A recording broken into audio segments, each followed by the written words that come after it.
Members of council may ask questions and seek clarification following their presentation on points raised. However, the main function of the council members is to listen to the views of the public. It is not the function of council members to debate the merits of the proposed bylaw with individual citizens. In considering the proposed bylaw, council has received documents which may influence its decision. Those documents are available for review during the hearing. Your only opportunity to comment on the proposed bylaw is during this hearing, as members of council may not receive further submission, verbal or in writing, after the close of the hearing. Council can determine when the proposed bylaws will be scheduled for consideration, and council may either adopt or defeat the bylaws, or alter and then adopt the bylaws, provided that the alteration does not alter the use, increase the density, or without the owner's consent, decrease the density of any area from the originally specified in the bylaw. And with that note, so the first part of the public hearing is the Veterans Park rezoning, and I'm going to pass it over to Emma, who's going to give us a brief description.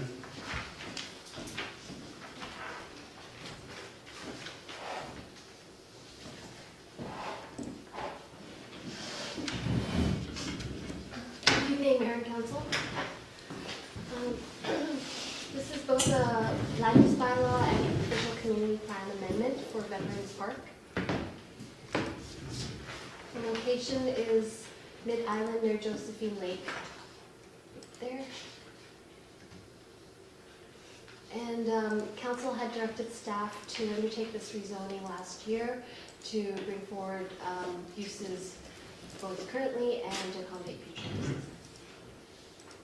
The current OCP designation is Comprehensive Development Area 1, Block 1, which has been designated for 2-hectare residential lots, an athletic park, and school use. The amendment bylaw proposes to add to this list of designations public works yard. The current land use bylaw zoning is Rural Residential 3, RR3, and the principal uses are listed here, primarily dwelling and agricultural, and the proposed bylaw amendment is to rezone this to multi-use activity park, P2, which is the most permissive of the park zones, and the permitted uses are listed here. A smaller portion of this parcel is proposed to be rezoned to industrial medium to accommodate for the auxiliary public works yard use. Introduction of this rezoning was given in September of last year and first reading in December. Second reading was then given in February and referred to a public hearing. Referral to the Advisory Planning Commission showed that they supported the proposed amendment bylaws with concerns around the conflict of uses between industrial and recreational in the park. They recommended that the industrial area was limited and also protected with something like a fence and proper signage. The Parks, Trails, and Greenways Committee had similar concerns and comments. The referral to the West Vancouver School District preferred that the school site use be kept in the OCP designation in case it was needed in the future. And Islands Trust did not have any issues with the amendment bylaws.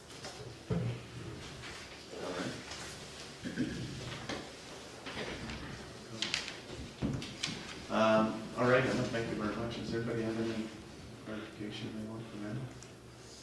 Okay. Well, that's good. So anybody from the public, do we have anybody that wants to speak to this? Nobody on the list? Nobody on the list?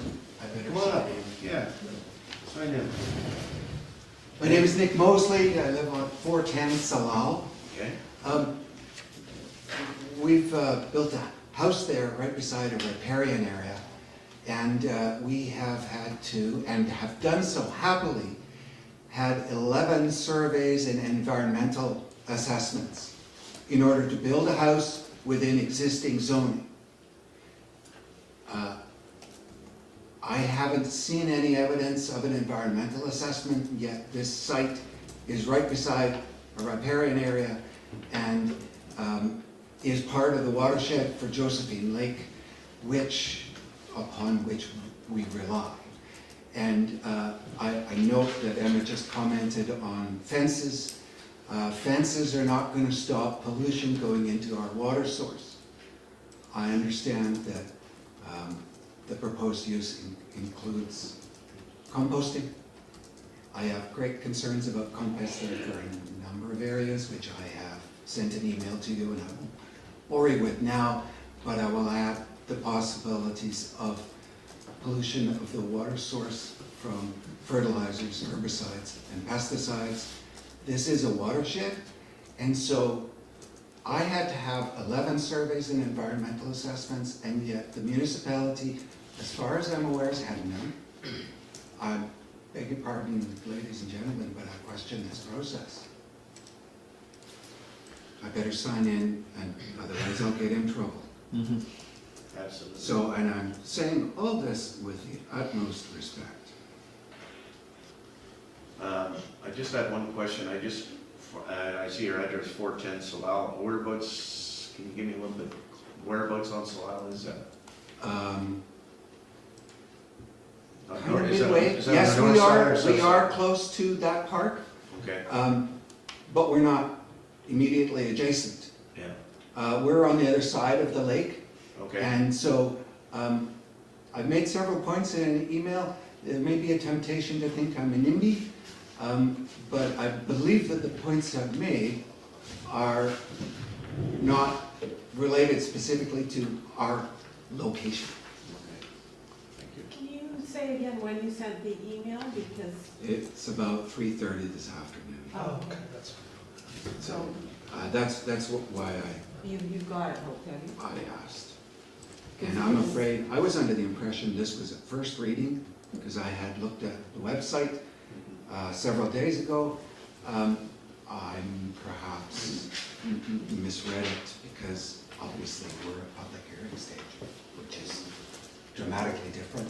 So I'm not sure, and forgive me for boring all of these people, how we can get to public hearing without an environmental assessment, without plans for mitigating pollution into the watershed, into an actual water source. Please accept No, I my concerns. We drink that water. We are very careful. We have an additional cistern for our, not just one, but 2 tanks for our own domestic use, and yet here we are in this process contemplating industrial management. Another item that I will just raise is the source of water for this use. Cowan Point, to this council, said that it was questionable as to whether they could provide domestic water for another residence. And yet we, Bowen Muni, are proposing, again, industrial use, storage of heavy equipment. Obviously that equipment's going to need to be washed. It seems to me that that would be a high water use. Cowan Point is expensive water. Are we going to end up paving this property to mitigate the environmental dangers to the water source? If so, we should already know this at this point, and yet there's no environmental assessment to tell us about mitigation.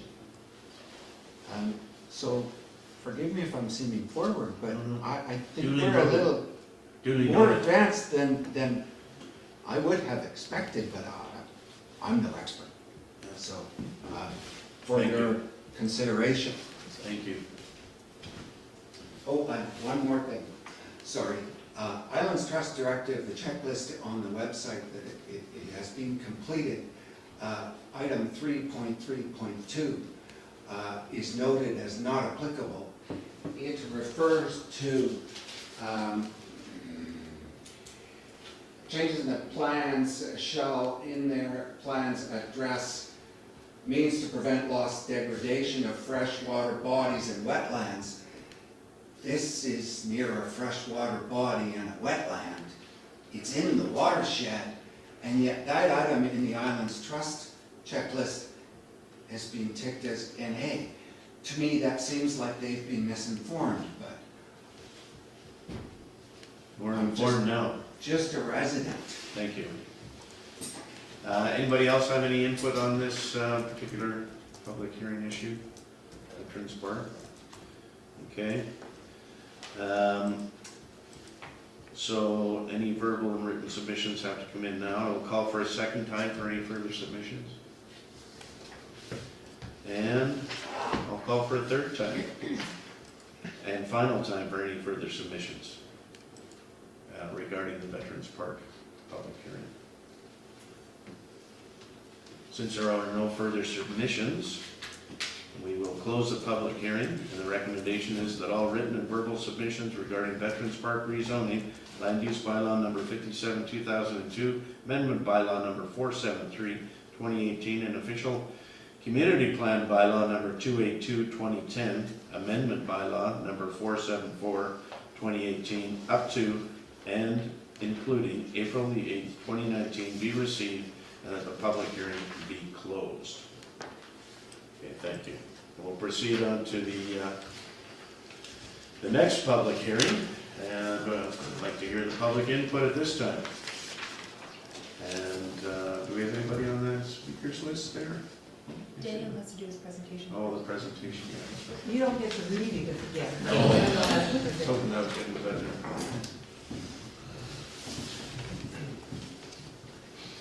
Yes, it's all yours. All right, thank you, Mr. Mayor. So, public hearing today for bylaw number 461, 2018, governing 431 Bowen Island Trunk Road, the Union Steamship Marina.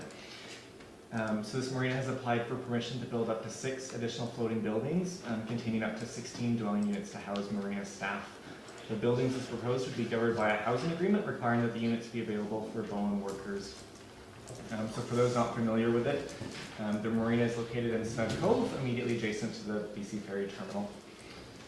It's in the WC1A zone, so the Water Commercial 1 Zone Derivation A zone. So this zone already permits the use, principal use of the marina and accessory float house use. And currently up to 3 float houses are permitted, each of which contain a single dwelling unit. So as we mentioned, the applicant would like to amend the zone to permit up to 6 additional floating buildings to house staff workers.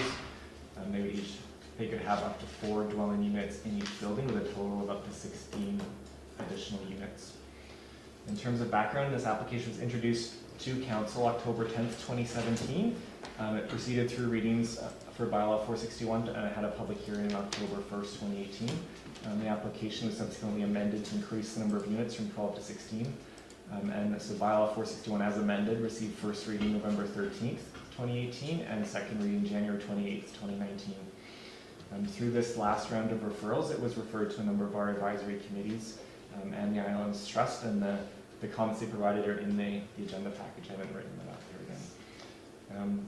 As a condition of the rezoning, Council gave first reading to a housing agreement on March 11th, so this is the housing agreement that would require the units to be available for staff workers.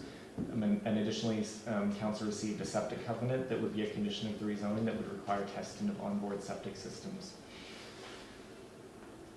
So on the amended application, we've received 6 letters to date, all supporting the application. There's been a number of letters that were received with the prior public hearing, and we'll include that in the record as well. All right, Daniel, thank you. Okay, given that information, do we have anybody on the speakers list? No. Anybody like to speak to this? Okay, what's all that stuff you brought in? You know, he likes lots of pictures. Oh, good, interesting, okay, good. If there's any questions, be happy to answer them. All right, well, that's not really what we're doing here. May I ask a question of Daniel? Daniel? Sure. Daniel, the Bowen workers, so that's, Mhm. you know, I mean, that can encompass a lot, right? Yeah. So let's say somebody on island is working as an IT person or something like that. Would they be in this housing covenant, or how do we work, what is the line where? So the Union Steamship Marina intends the buildings to house their workers, and they feel that with their employment that they will be able to fill the units.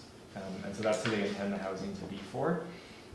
The housing agreement itself is broader than that, and that's sort of envisioning a period in the future maybe when rental housing isn't as dire on Bowen, and would provide an alternate so that, you know, if their own workers have found housing and they have empty units, that they would not be restricted, okay, now you can't rent it out to anybody, but that they could say somebody who's working at the pub or somebody who's working at the Ready would be able to house there. So the housing agreement would allow that.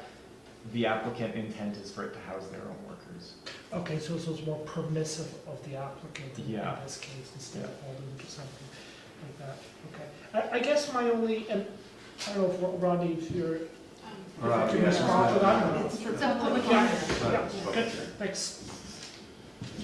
Excuse me, Yes, I apologize, I did not submit anything, but if I may, I would certainly may. address the- Absolutely. Thank you very much. My name is Terry Cowan. I live at 407 Cardina. I've been in the hospitality business for over 40 years, so Councillor Kale and I know some of the issues of this business. Our employees are very young, very well driven, unfortunately not incredibly well remunerated. That's perhaps our problem, and we've created that aspect of the industry. But be that as it may, probably all of us in this room enjoy the services they provide from time to time.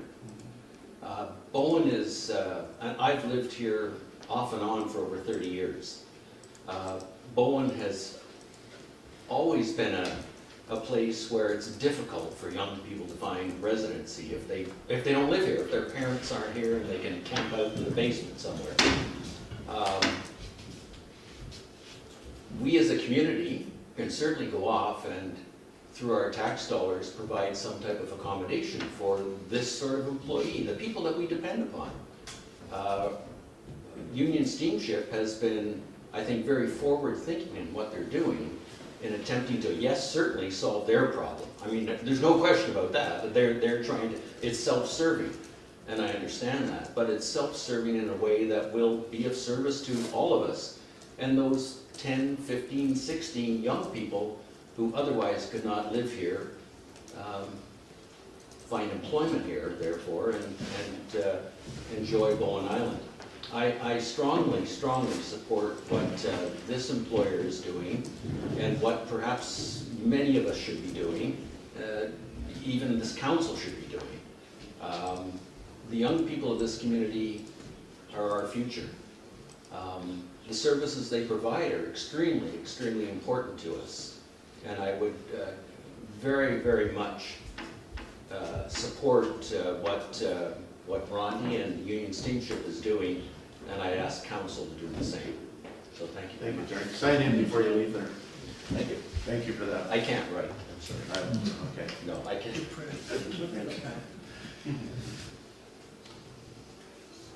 Is there any other further public input?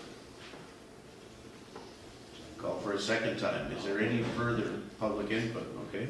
Good. Yeah. Thank you. Thanks, Gary. Claudio Fisher, have interest in the property at 449 Bowling Truck Road. And basically, they have been following this through emails that have been sent to my office in regards to the property surrounding here. A couple of my questions are very simple. Some of them were already addressed outside, but I still want to bring them up. Is the, number one is like the sewer system.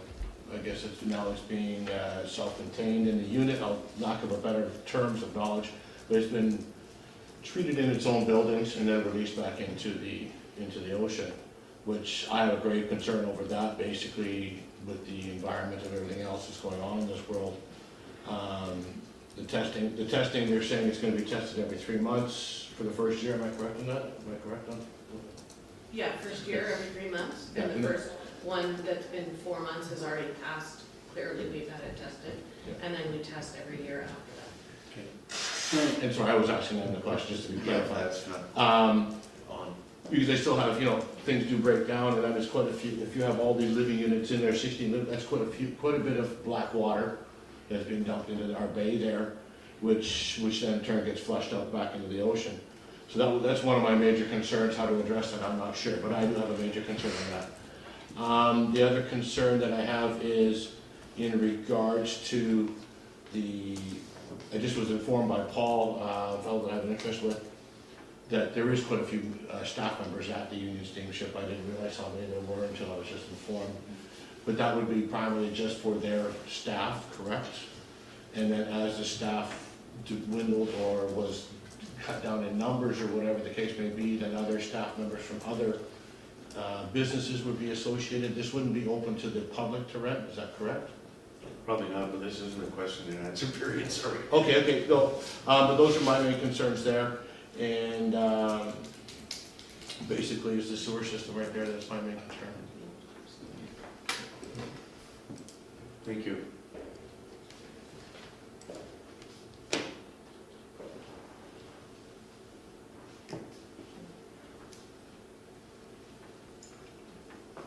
Thank you. So I'll ask a third time and final time if anybody has some input for this public hearing.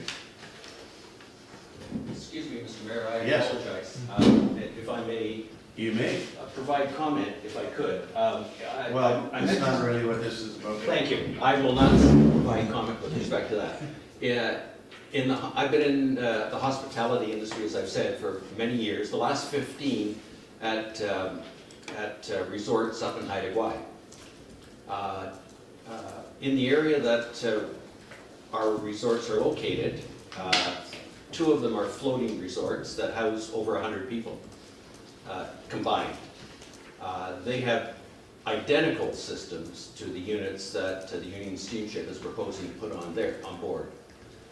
They are monitored quite, depending on which side of the table you're on, you could say severely or very carefully by the Ministry of Environment. And they've been found to be very useful in what they do, but also very, very secure in how they perform their tasks. Anyway, I can't comment to someone else. It's just we've been very pleased with how the ministry's handled it as well as how the systems work. All right, thank you. I'll ask one more time, just for clarification, the third and final time, if anybody has anything to say on this public hearing on the Union Steamship accommodation. No?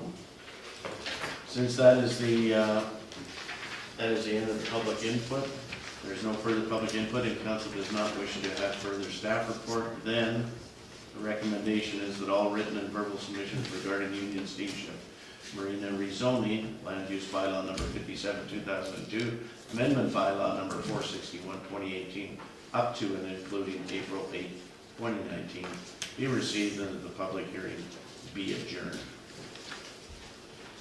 I guess that's a recommendation. Thank you, Maureen. All in favor? All right, so that brings the public hearing to a close. Thank you very much, everybody.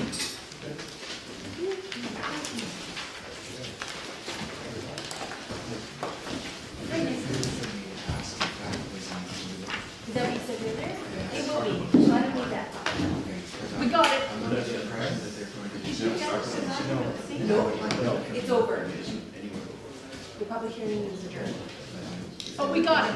We got the email. We just got it now. Thank you all very much. I forwarded it to everyone. Yeah, we have it. We got it. Should be a concern. Thank you.